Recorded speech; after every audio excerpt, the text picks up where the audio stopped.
nothing test hazvisi kutesta zvere zvandoma hazvisi kutombotesta ndikutonzwa chando. So nyaya yekutaura ndekudai. So munyika munomu ndikati mazimbabwe tinofanirwa kuziya chinhu ichi.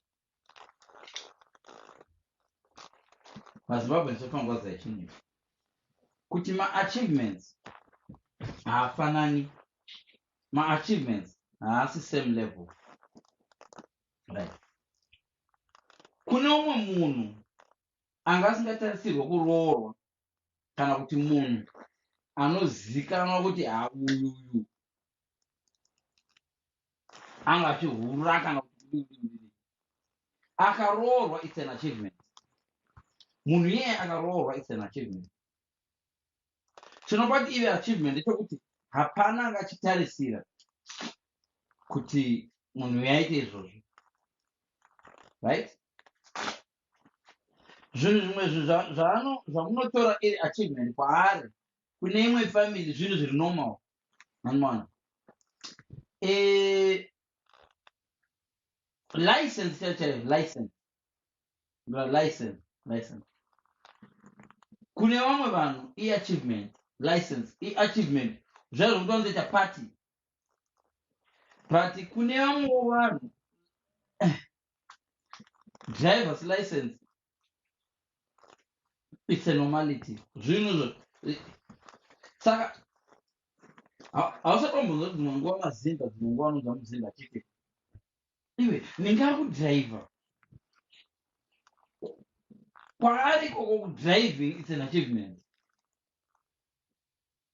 Umwe munhu anogona uonenge wakagara kanoti kudhiraivha iwe kwete munhu wese anodhiraivha handiti. Kana kwenyu vanhu vese achidhiraivha, kana kuti kana kwenyu makakura mune mota kana kuti chichi what's so special about that? But kumhuri iyoyo it's an achievement. Kumunhu iyeye it's an achievement. Kumunhu akurwara zviri serious akaburitsa mweya it's an achievement.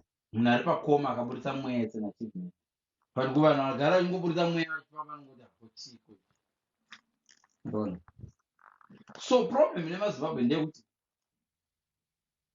vakakuona iwewe kana kuti vakasakuona uchiita something, kana kuti ukatenga mota ukasaenda nayo kumba kwavo, kana kuti vakasakuona uchiidrive, they will assume kuti hauna mota, which makes most of mazimba kuti tide kuti kana munhu akaita mota anoda unoonekwa anayo. Yadova habit. Munhu akaita mota ndofanirwa unoonekwa ndinayo. So vakawanda vamwe vanhu vanenge vachitonzi uyu ane mota, uyu andikuti anodhiraivha. Iye achidhiraivha zvake, but pamwe musati mambomuona, kana kuti mungomuona ari mubhazi,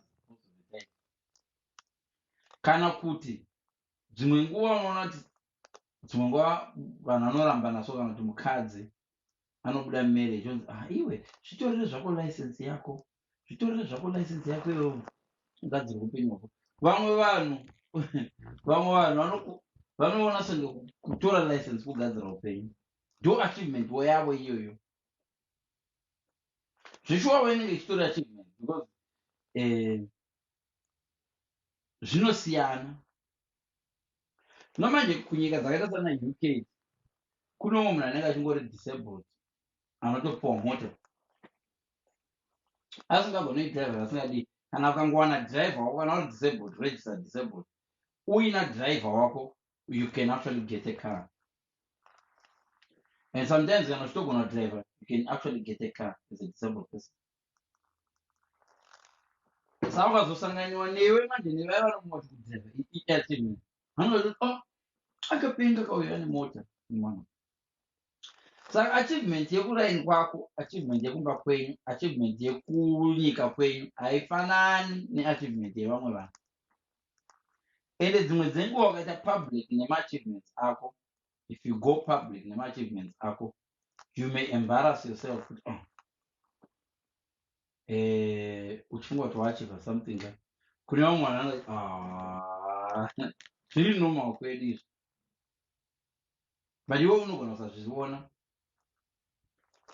So dzimwe dzenguva what you think is an achievement, I'm being serious.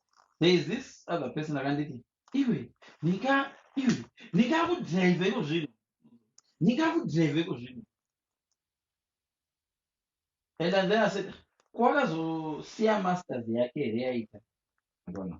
So when you go like akazosiya masters yake yaita, munhu iye akabva anyarara. So handizvi takatsamwa here. But what I'm saying is kuti nowadays kumazimba chako chaiko, something like driving, it's an achievement kudarika masters. Whether watoita degree ukaita mamasters too usingatodrive ati kumazimba kumazimba haana license. Don't get me wrong, malicense emuuk anonetsa kutora kana kuri kunana uk and all that. License inonetsa kutora, zvinonyatsonetsa kutora zveshuwa zvokuti inopedzisira iva achievement. Kuona kwaona it's an achievement kana udi license, it's an achievement because hazina fanira kumusha kuti panhu wangu anogona kungobuda makuseni toya ane license. So yes, I agree, it's an achievement. And but achievement iyoyo munhu akatobva mumusha ane license vakadzichinja kuma1990 vakadzichinja into British, they may not even see that as an achievement the way you see it yourself. Saka ngatingoziva kuti chaunoti achievement kumba kwako iwewe chinogona kunge isiri achievement kumba kwomwe munhu, chinogona kunge chitori normal kumba kwomwe munhu. Kuna vamwe vanhu vanoti nhasi tadya rice nechicken,